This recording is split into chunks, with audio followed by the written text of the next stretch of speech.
দুটি সংখ্যার গসাগু এবং লসাগু যথাক্রমে 32 এবং 1760। তাহলে গসাগু কত?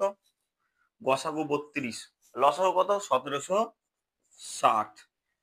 ছোট সংখ্যাটি কত? ক্ষুদ্রতম সংখ্যাটি কত? খুব সোজা, লসাগুকে গসাগু দিয়ে ভাগ করে দাও।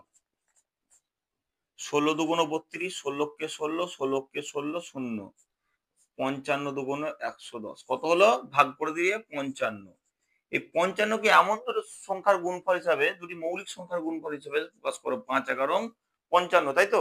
55 কে 5 11 55 মৌলিক সংখ্যার গুণফল হিসাবে প্রকাশ করো।